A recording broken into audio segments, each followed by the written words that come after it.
Welcome to the Living the Dream podcast with Curveball. If you believe, you can achieve.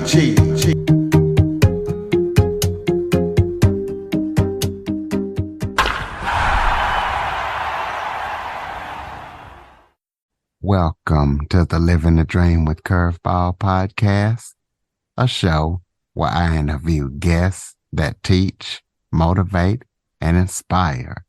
Today, we're going to be talking about bringing education all around the world, as I am joined by teacher Sabrina Harmon.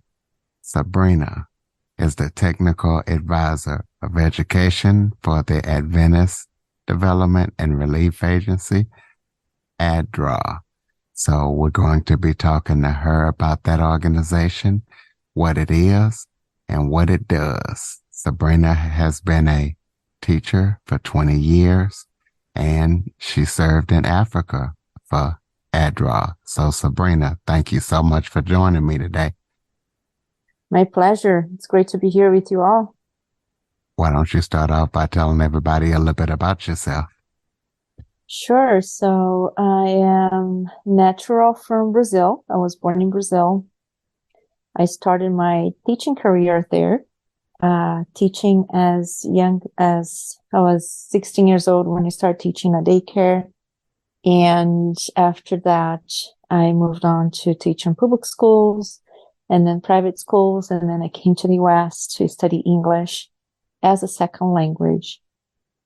Move on to my master's degree in teaching, learning, and teacher education, where I researched refugees from Myanmar and their adaptation program, in their adaptation process at a family literacy program in Nebraska.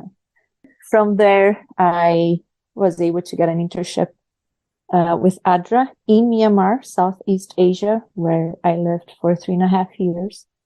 And from Myanmar, I moved on to lived in Norway, where I was an education tech advisor for the countries of Somalia, South Sudan, Ethiopia, Mali, Niger, and Myanmar.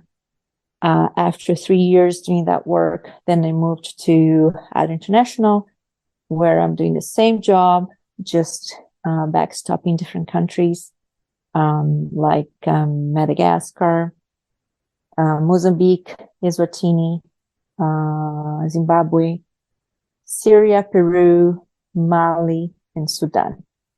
So it has been a wild journey, but so worth it to see, so many lives being changed by the work of ADRA and so many other organizations.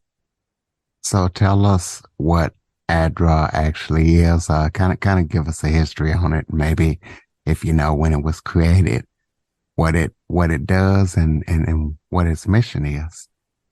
Sure. So ADRA, as you said, is the Adventist Development and Relief Agency, is one of the humanitarian and development arms of the Seventh-day Adventist Church.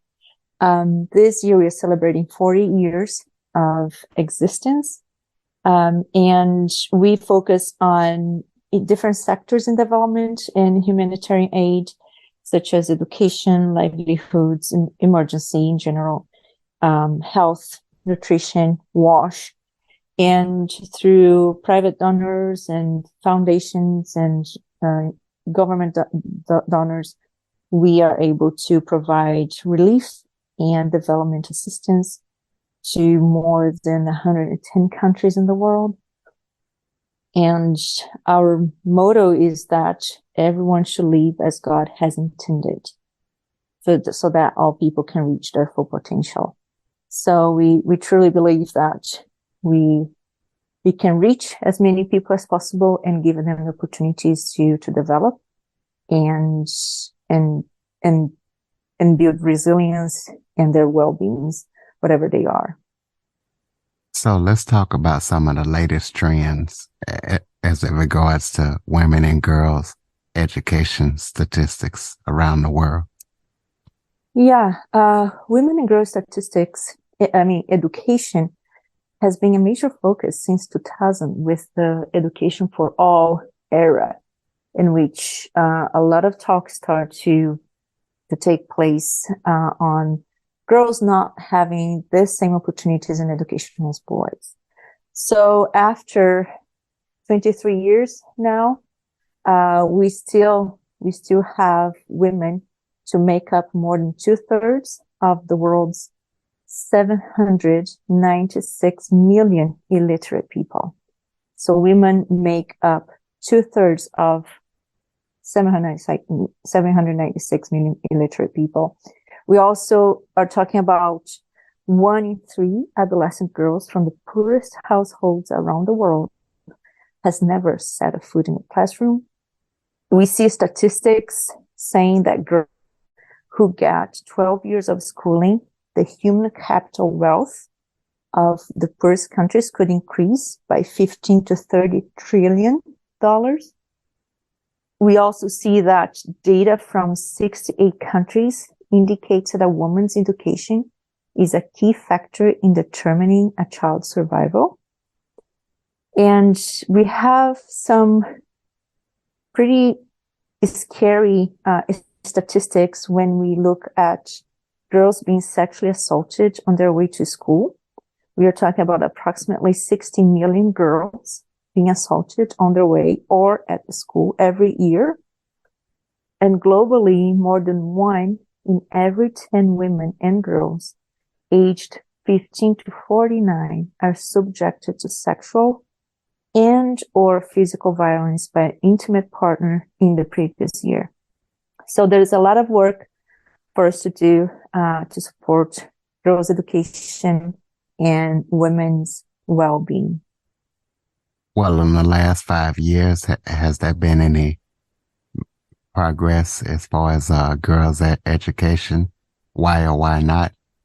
Yeah, so yes, there has been progression, right? So globally, we are looking at, if we look at primary, secondary school enrollment rates, we are getting very closer. So when you're talking about enrollment rates, are children who are able to come to school, are able to enroll and attend school. So we are getting very closer to equal between girls and boys. 90% male, 89% female. So there has been a huge progress in that aspect. But when we look at completion rates, which means girls and boys finishing a school, a grade year, school year, 4th grade or 5th grade, or a grade level, like primary level or secondary level, then things start to become different. So we are seeing that girls are able to enroll in school, but they are not able to finish schooling. So when we look at the finishing, the completion rates, we see that 63% of female primary school complete primary school compared to 67% of male. But it gets worse when you talk about secondary school completion rates. We see that 26% of young men complete secondary education, while only 21% of young women complete secondary education. And the gaps are even greater in countries affected by fragility, conflict, and violence. In these countries, girls are 2.5 times more likely to be out of school than boys. And at the secondary level, both boys and girls are 90% more likely to be out of secondary schools. So in countries facing fragility or conflict like Haiti, like Somalia, South Sudan, we see that the situation is much more complex, more difficult for girls and boys to complete their education. Now, after COVID-19, we are facing right now, both boys and girls equally are facing a learning crisis. We are talking about the term learning poverty, which measures the share of children who are not able to read proficiently at age 10. And so when you talk about the average of learning poverty in low and middle income countries, we are looking at 55% of females and 59% of males are able to read proficiently at age 10. But the gap is narrower in low-income countries where learning poverty average is about 93% for both boys and girls. So both boys and girls, only 93% of them cannot read proficiently at age 10. And that's huge. So there has been some progress in some aspects of education, in children having access, but not as much progress in the quality of the education that the kids are receiving, especially after COVID, especially in countries like sub-Saharan Africa that did not have an emergency plan for the schools, and were not able to provide the learners with the appropriate learning conditions during the school closures. Tell us about some of the educational programs that you have been involved in helping coordinate all around the world. Sure. So my first education program that I provided technical support was the Strengthening Equity, Access, and Quality in Education, which started in 2013 as a pilot in Myanmar. And then when I moved to Norway, then I oversee the other Africa countries. So this program specifically, we provide support to primary education teachers to receive mentorship or training on pedagogy, psychosocial support. We also provide training materials and learning materials for learners and teachers in schools. We rehabilitate or even construct schools that need more classrooms, latrines. We provide some water resources in schools that don't have, or communities that don't have any water resources. We work with communities, with school management committees, parent and teaching associations, training them the importance of education for everybody, including girls, early marriage, gender-based violence. We provide training especially for men. And we also support policy development to ensure that children with abilities are included in improving their access to education, ethnic minorities, mother tongue teaching. So we do a lot of work at the policy and in the structural level of the education. We also provide skills development for the vocational training learners, who are usually youth who are out of school and need some skills to improve their livelihoods. So that's one of our major programs right now in ADRA. At International, we have our education emergency program that we are focusing on either refugees, IDPs, or children who are struggling learners, providing them with catch-up programs, remedial classes, after school programs to help them to reintegrate in schools, or to, receive classes in literacy and numeracy to improve their scores and skills in the school level.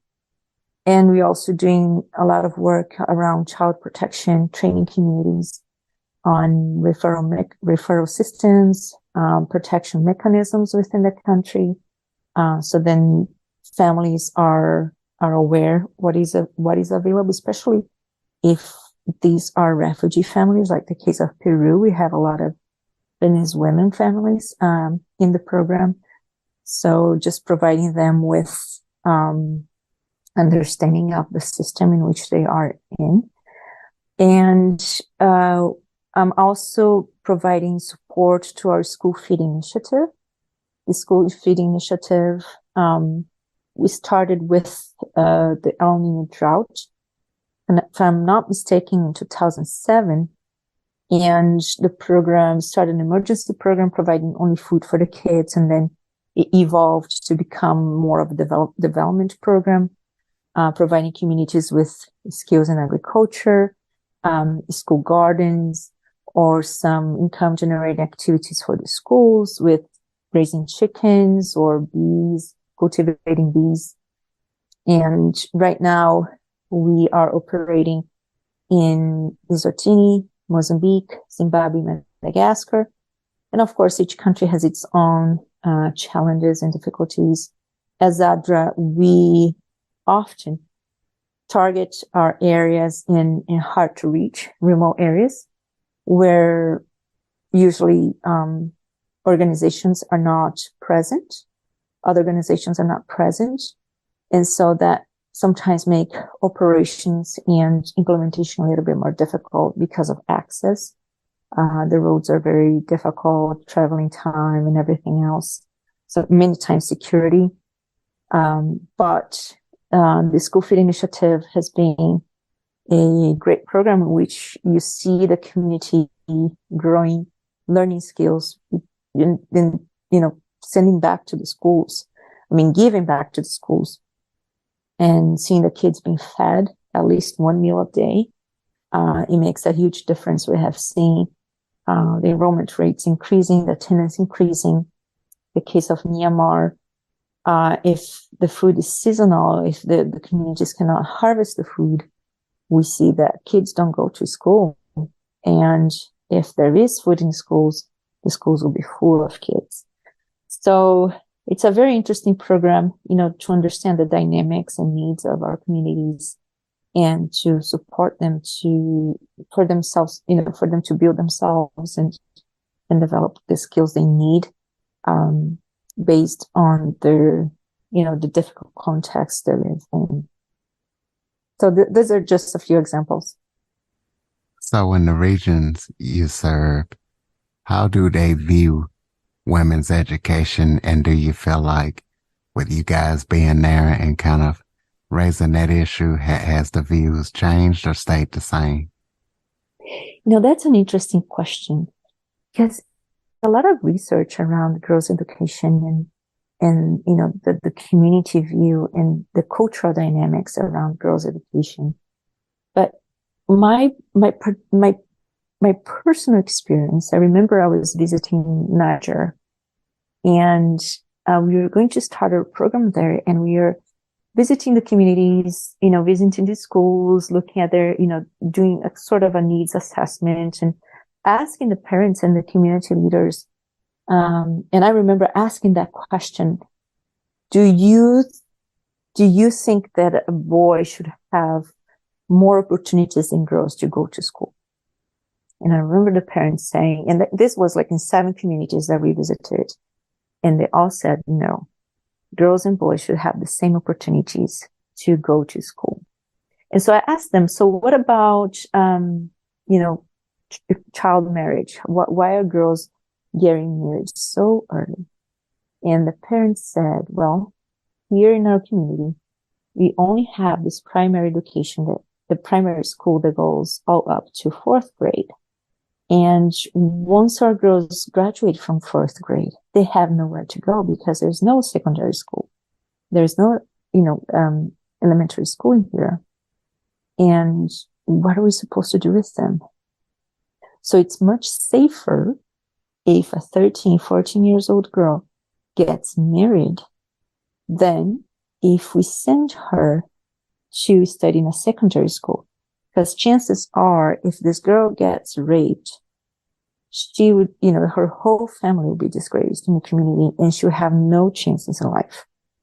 So when you look at, deeper into this real day-to-day struggles the family have to go through, risks and safety of the girls and livelihoods, many parents will choose to marry their girls so that someone else will take care of them. Someone else will be responsible to feed that girl. Because the parents have so many more kids, younger kids that have to take care of, that it's really difficult for us to say the mentality has changed. Yes, it has. Parents do see the need of their girls going to school. They see the need and they value that. However, do they have the safety net or the livelihoods that they need in order to be able to provide for these girls to go to school? No, they don't. And so there are many reasons why boys are prioritized over girls. And safety, a girl having to walk 2 or 3 hours to get to a school to do her secondary level, it's not safe. And to pay for a boarding school for a girl to live close to a secondary education school, it's not cheap. So it's really difficult. I mean, when you get to the real life struggles, it's more complicated than just a way of looking at girls' education. You know, the dynamics are very complex. Do you feel like education is a right or a privilege? I think it's kind of both. It is a kind of an intrinsic dynamic. You know, I come from Brazil, and it's interesting, like our public universities, they are top rate universities. I mean, they're the top universities you can possibly get in. However, the ones who get in are the ones who have better high school education. So in Brazil, most of the children, most, not all, most of the children have the opportunity to go to school. However, to get to good education, that's a privilege. Because if you go to a private school, you get good education, and that's a privilege. If you go to a public school, you're exerting your right, but the education is not the best available to the kids. So, and it's many times I think it's very similar here in the West too. We have good schools in some districts, and other schools are not as good. And that will put kids in a specific category that even though they are exercising their right, they have access to education, they don't have the privilege to have the best education available. So I think it's an intrinsic dynamic within education systems. Well, what is your definition of quality education? Yeah. So quality education is actually, it's holistic, right?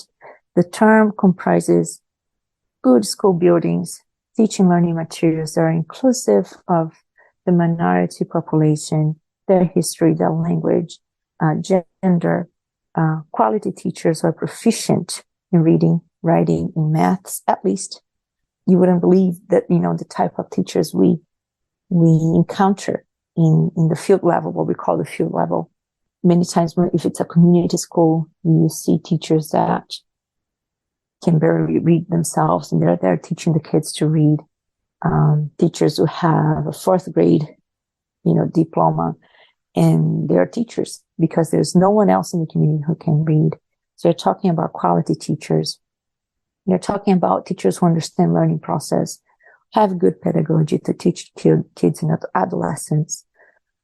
We are talking about school and education district, regional, national leadership, having skills to support and supervise teachers and lead changes in their school system and policies. So it's a holistic system that looks from structure of the school all the way to the personnel that it's in the school, to the food the kids are eating, to the policies and curriculum that is being used. It's a complete package. And that's how we define quality education. Okay. Do you or ADRA have any current or upcoming projects that you're working on that everybody needs to know about? I think our school food initiative, it has been ongoing. It's a great project. We are including now a huge element, which is water, as simple as can be for us here in the West. We have schools that do not have water systems, and it's very difficult for kids. I mean, I witnessed that in Zimbabwe. Children have to come to school. Every kid needs to bring 1 liter bottle of water to the school, so then they can, go to the latrine, they can wash their hands, they can drink. And I saw the water they were bringing, and it's almost unbelievable that a human being can process that kind of dirty water in their bodies. So our school feed initiative is really, giving the schools the opportunity to the kids to have clean water, and that's is priceless for any school or community. We are also working with out of school children. It's a very marginalized population when kids do not have the access to education because they're lacking a birth certificate, or they dropped out and after 1 year they cannot return to school anymore. There's so many reasons for kids to be out of school, especially after COVID. And our education emergencies is focusing in this group of kids, trying to provide them with some support, so then they can return to school, or they can have access to some skill development, and giving the hope back to these learners, to these families. I have visited Peru, where we are doing some remedial classes and helping Venezuelan families to enroll their kids in the Peruvian school system, and just seeing the parents, seeing that their kids can have a opportunity to develop, to get some education, and eventually to grow in a country and be economically proficient in whatever they choose. It's such a wonderful opportunity to witness that process, to see the parents being so grateful and thankful to the project staff, and seeing these families being adjusted into a new country. It's so difficult to be in a new country, and giving them that assistance to adapt, to adjust. It's huge. And of course, we're working, with current opportunities for Madagascar, also focusing out of school children. We'll be looking for Somali opportunities and South Sudan opportunities, both targeting accelerated basic learning, also targeting out of school learners and youth. So this is a major focus for us right now at International.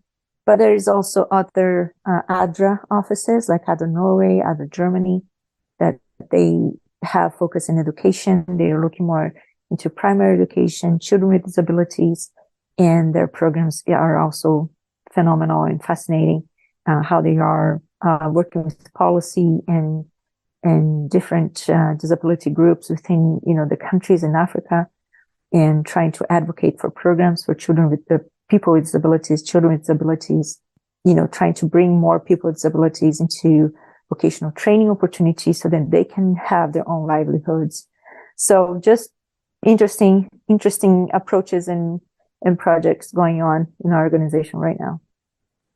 So if there's anybody out there that wants to help ADRA in any way, how would they go about doing that, and, give out the contact and website information? Yeah, so please visit www.adra.org. In our website, you will see the opportunities to donate. We take our donations very seriously. Our education emergencies, for example, in the School Feed Initiative, they are from private donors, just regular people donated to ADRA. And those are very restricted funding that go directly to the field. So our website will be the best source. And of course, we have our full team that you can call. You can call us. You can access us through the website as well. Just reach out, and we'll be more than happy to share information about our current projects and what we are doing around the globe. Okay. Close us out with some final thoughts. Maybe if there was something that I forgot to touch on that you would like to talk about, or just any final thoughts that you have for the listeners.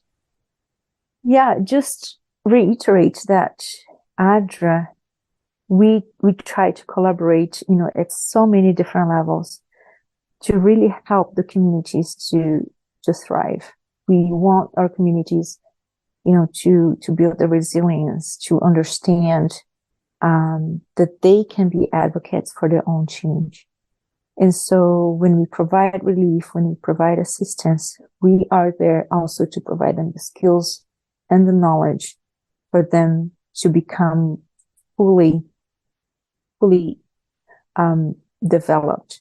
We want them to heal from the trauma. We want them to experience fullness of life, and we know that we can do that when we look at their development, their physical development, their emotional development, their spiritual development, whatever their background is, and that we do aim to reach the ones that are not reachable, the most marginalized. We are there for them. And so it has been a huge pleasure to be with this organization for the last 10 years and seeing, so many people to benefit and hear so many of the needs that also we could not provide because, we are limited of the budget that we have. So sometimes you feel it's a huge blessing. And at the same time, it's a huge struggle because you want to give so much more. And you have your limitations as a human being and as an organization. But, always striving to do our best to manage our budgets the best way we can. So then our communities can receive the best of the services that they deserve. So, yeah, I often say that the best part of my job is not what I do, but the people that I meet, because they are absolutely fascinating. Our communities are wonderful to work with and to be there for them, to be that, midpoint of contact, that will be there telling them you deserve more. It has been a privilege. Ladies and gentlemen, adra.org. Please be sure to support the cause. Check out the website. Follow, rate, review, share this episode to as many people as possible. If you have any guests or suggestion topics, cjackson102 at cox.net is the place to send them.